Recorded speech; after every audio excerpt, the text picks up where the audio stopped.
Hello, my absolutely beautiful Virgo friends, and welcome to your horoscope for July of 2023. We're Virgo. It's like pre-game season for you, okay?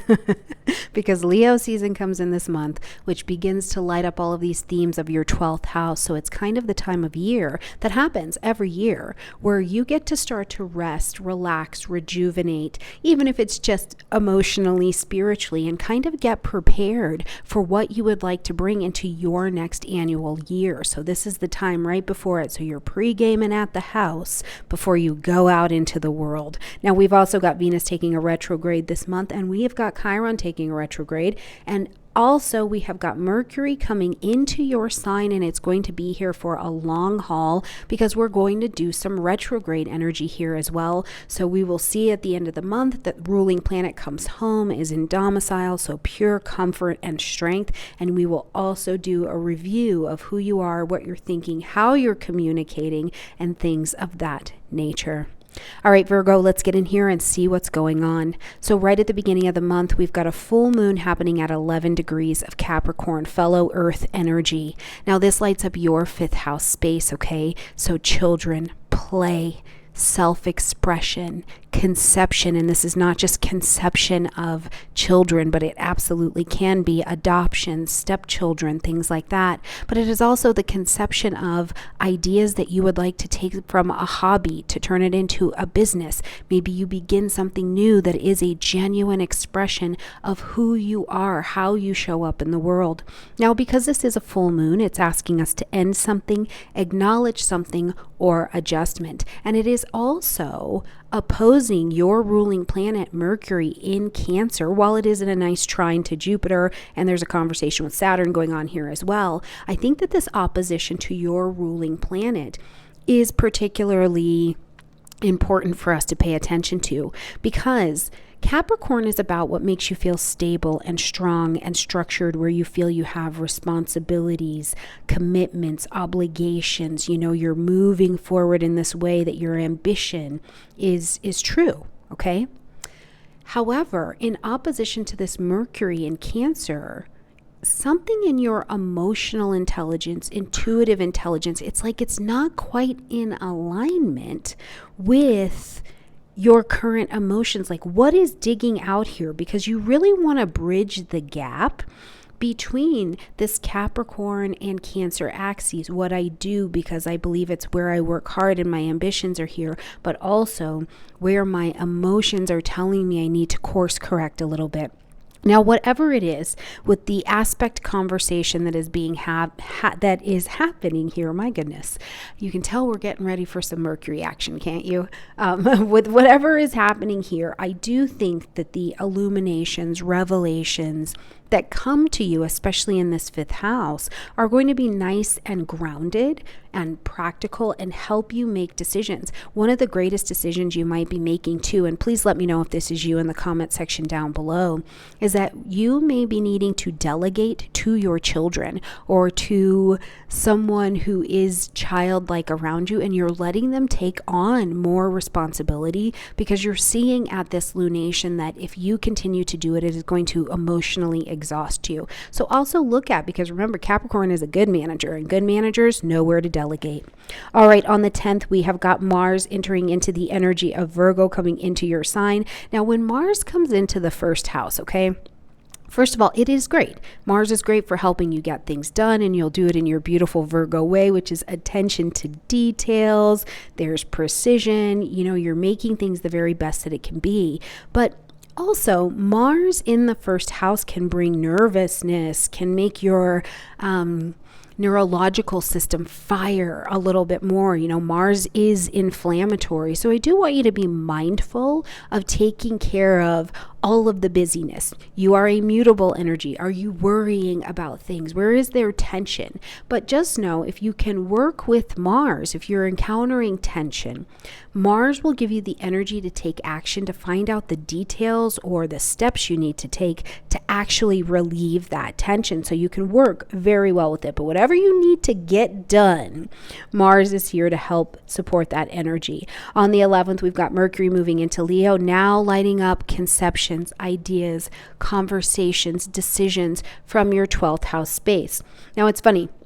I have got Leo in my 12th house natally, and I can tell you that as Mercury comes here, ideas feel like they walk out in between the worlds, right? Like, oh, I got a download on this, and oh, that is really truly the way I would say that. And this is a lot of what the energy here has for you, because Leo is a very extroverted kind of energy. It's confident, it's persuasive, it's really a place for you in your 12th house as well, of release, culmination, surrender, transition, for you to take the lead, make decisions. Do not leave your rest. Do not leave your behind the scenes work. Do not leave your spiritual practice to the decision-making, concerns, and voice of other people. Take the lead. This is the way that you make decisions, Mercury, in a way that allows you to not only be creative in how you express and how you rest yourselves, but also I think it gives you it gives your inner voice, it gives your intuition, it gives your spirit guides, your guardians,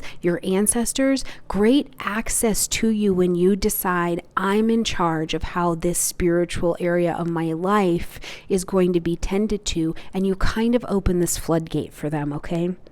On the 17th, we've got a new moon happening at 24 degrees of Cancer. Now, this particular moon, in opposition to that full moon we had in Capricorn, is where you're going to plant your seeds of intention. This particular moon is in opposition to Pluto. Lovely conversation, though, with Neptune. Now, this is giving me the indicator here that, first of all, what you're deciding to commit to, especially over here in this area of your chart, right? You have to remember Cancerian energy for you lights up the 11th house place. So it's friends, social grouping, social media, where you want to be known publicly, right? Not what we know you as, but where you want to be known, organizations and things like that. So this is giving me an indicator here, though, that planting your seeds of intention, the new thing you're looking for is support, but you might be afraid to ask for it. That's that Plutonian energy where you're like, I don't know, if I ask for help, are people going to judge me? Or, it's kind of this fear of what will people think of me can create itself here. If I put myself out there, what will people think of me? And instead, I would encourage you to plant your seeds of intention, to even ask the universe, say, help me be willing to have support. That is a great place to start. And if you're beyond that, allow yourself, surrender yourself to the flow of the universe that is trying to work with you, and it is bringing new support systems to you. The other side of this is with that Pluto opposition is that you have risen, you are empowered, you are embodied, you are in VIP, you are bringing in VIP clients, things like that, and you might be feeling nervous about how to tend to them. Find your inspiration, right? You can look for support even online. This is the 11th house. Who's talking about actually being your authentic self when you're working with VIP clients or you're stepping into a place that you've never worked before? All of this is all particularly useful for you to help you plant those seeds of intention and reduce the resistance to allowing that support to come, okay? All right, when we get to the 22nd, busy day. First of all, we've got Venus stepping into retrograde at 28 degrees of Leo, and it's going to go back all the way to that 12 degrees of Leo. So passing over some experiences you've already had, giving you a chance to rethink, reassess, review what you value about them, relationships, finances, things from the past, things that you are ready to 12th house, allowed to come to culmination or transition. I do think that this is really, I want you to watch the video that I did with Nicholas Polomonakis from Sparkles of Gold Astrology about the Venus in retrograde in Leo period that we're experiencing, so you can really see the themes that you can dig into. But a great place you can go back into is 2015 into your life. What did you leave there? What needs to be reviewed from that time? What did you want to do? And it was like your creativity got smushed out, or where are you feeling like I need to redecorate my life? I need to go back over this research project. I need to go back to my watercolor paints because I have always loved those. Whatever it is, this is a period of reassessment for you. And remember, we will be in it. We will come through the whole cycle. We will close it out October 7th, okay?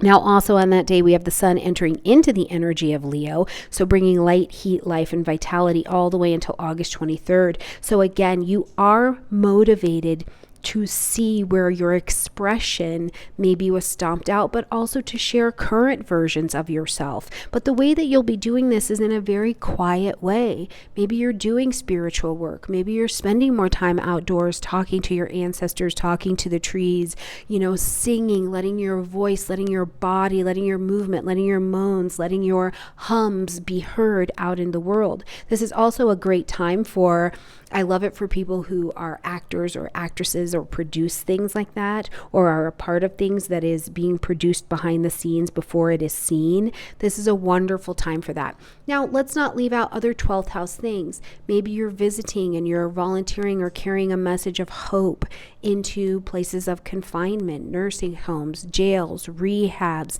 the NICU. Are you going in and you're holding babies who are detoxing from drugs? What are you doing? There's a very charitable aspect that this season brings to you. When we arrive at the 23rd, Chiron is going to go retrograde in the energy of Aries at 19 degrees. It will be backing up to 15 degrees, and we will see the full retrograde cycle close in April. But we will see Chiron come direct December 26th. Now, this lights up your 8th house space, so it is a place of vulnerability. It is fear. It is intimacy. You see into me. Sex, death, debt, healing, all of it lives in this 8th house space. Your empowerment, right? Collaboration lives here as well. The thing I'd like to point out about this Chiron retrograde is that Chiron, we talk about it as the wounded healer, which means you've known a wound to your identity. In this way, you've been afraid, you've lacked in intimacy, you have been close to death.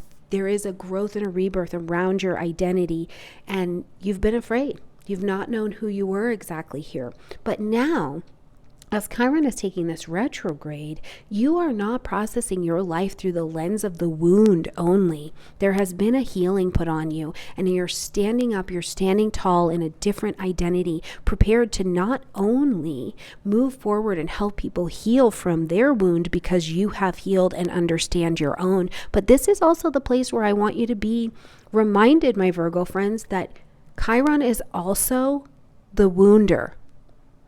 You are as light and as dark as you are made. We all have the yin yang in us, right? So sometimes what it has to look like is that in order for you to be your very best, for it to be the very best, we also have to stand at the edge of death, and that is perfect, Virgo. It doesn't mean we always stand at the edge of light and light, okay? We are all of our experiences. So at this retrograde time, in terms of your identity, I would really invite you to re-look at where you're healing, where your growth and your understanding of the light and the dark sides of you, of death and birth, of, death and rebirth are showing up for you in themes, and where that fits into the programming of the story that you tell yourself about who you are and who you can be.